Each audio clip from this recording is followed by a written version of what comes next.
tempat ini tuh bagus ya buat dikunjungi wisatawan karena selain buat mengenalkan Yogyakarta juga mengenalkan historikalnya Yogyakarta. Menurut saya tempat ini ya lumayan bersejarah buat teman-teman berwawasan kan. Samping itu juga bisa mengetahui keadaan dulu tuh kayak apa gitu. Tempat ini indah tapi kurang terawat.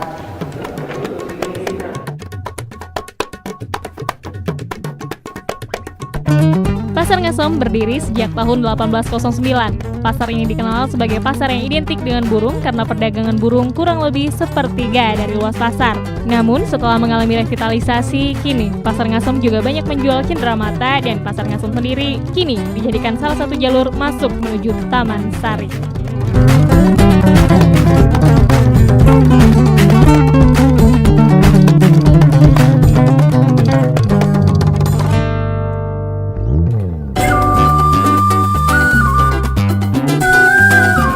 Taman Sari dibangun pada masa pemerintahan Sultan Hamengkubuwono pertama hingga masa Sultan Hamengkubuwono ketiga dan dimulai sekitar tahun 1757 Masehi. Seperti inilah kondisi Taman Sari sebelum mengalami renovasi akibat gempa dahsyat pada 10 Juni 1867.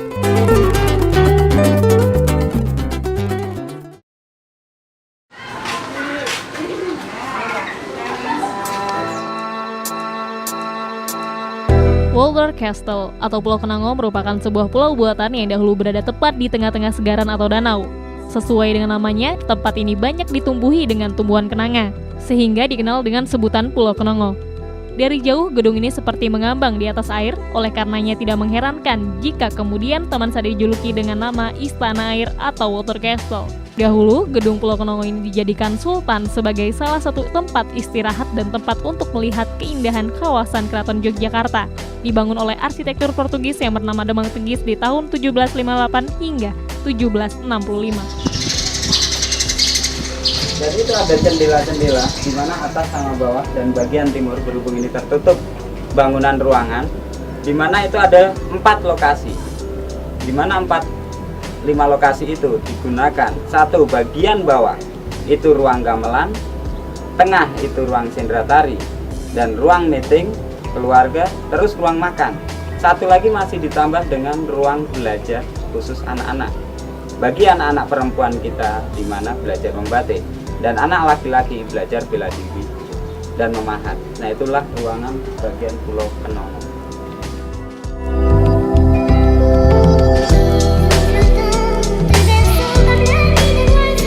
Dahulu, pemukiman yang saat ini bernama Kampung Taman merupakan danau dari mata air murni. Namun karena tanggul bocor menyebabkan danau sudah tidak kembali terisi air. Setelah menjadi daratan, Sultan memberikan secara sukarela tanah miliknya untuk para keluarga abdi dalam.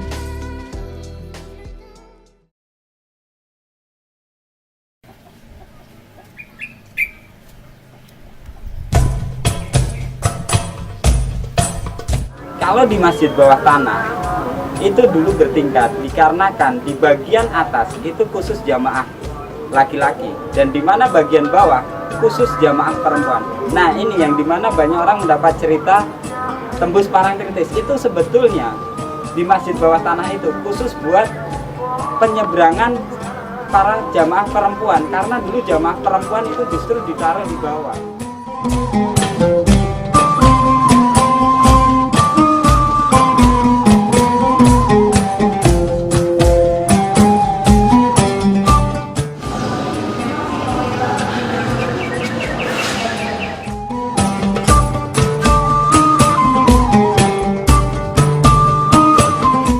Masalah mitos yang banyak orang bilang mendapat cerita di Taman Sari, ada mitos terowongan tembus Parangtritis atau ke tempat Kanjeng Ratu Nyi Roro Kidul. Nah, itu sebetulnya salah persepsi tangkap bahasa, Mbak.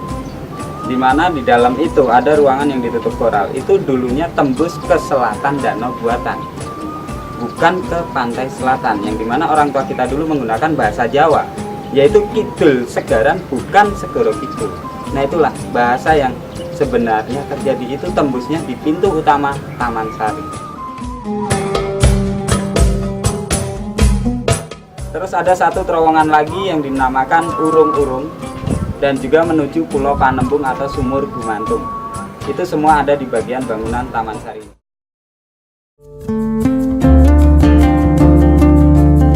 Keindahan arsitekturnya yang kuno dan pemandangan yang menakjubkan membuat Taman Sari sangat memesona, serta lorong-lorong dan bangunannya menjadikan Taman Sari penuh rahasia yang akan terus dikuak.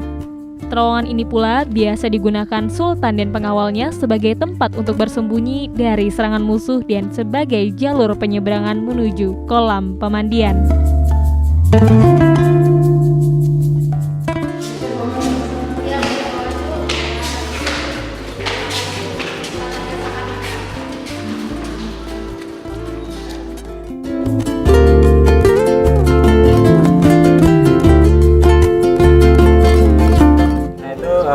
Masalah pintu tidak hanya di terowongan masjid bawah tanah, tapi di semua objek wisata Taman Sari ini pintunya pendek.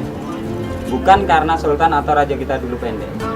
Inilah peninggalan sejarah Kerajaan Mataram Islam, yang dimana pintu pendek artinya kita menundukkan kepala. Dan sekarang apakah mata kita akan melihat ke atas, otomatis melihat ke bawah, Mbak? Yang dimana kita diingatkan, lihat kita akan kembali ke tanah.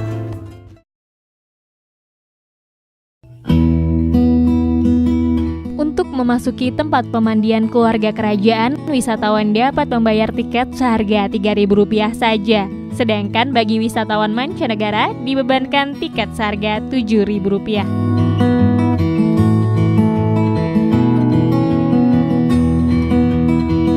Dulunya pintu masuk ini merupakan pintu belakang dan dikenal sebagai gapura panggung atau bagian belakang tempat pemandian yang dahulu digunakan untuk iring-iringan gamelan dalam menyambut Sultan. Gapura ini juga dipercaya sebagai penolak balak dari bawah. Namun saat ini gapura panggung telah menjadi pintu masuk utama pemandian Taman Sari. Sebab wilayah pintu masuk utama tempo dulu yang dikenal dengan sebutan Gapura Agung diambil dari nama Sultan Hamengkubuwono I yang dipercaya sebagai penolak balak dari atas. Namun saat ini telah menjadi pemukiman warga. Sementara itu, di bagian selatan kolam pemandian terdapat menara yang dijadikan Sultan untuk melihat selir-selir dan anak-anaknya mandi. Dan dulu, jika raja mau memilih selir, itu dengan cara undian pelemparan bunga. Dengan melempar bunga itu tadi, Sultan membuat keadilan. Jadi Sultan tidak turun ke kolam. Dan siapa yang terkena atau mendapat bunga itu maka akan menemani raja mandi. Itu bagian kolam tengah sendiri.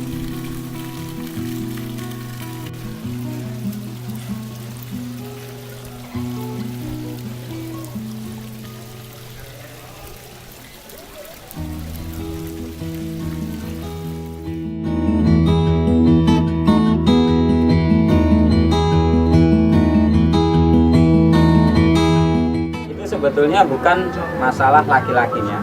Yang dimaksud dalam arti itu abdi dalamnya yang tidak diperbolehkan masuk di kolam permandian. Karena di dalam kolam permandian itu khusus buat keluarga Sultan.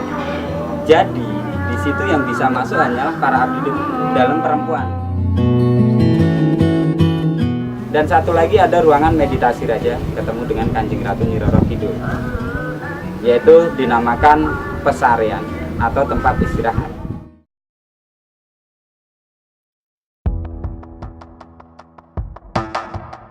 Ornamen bangunan Taman Sari terdiri dari berbagai corak. Ada perpaduan corak Hindu, Buddha, Cina, dan Islam.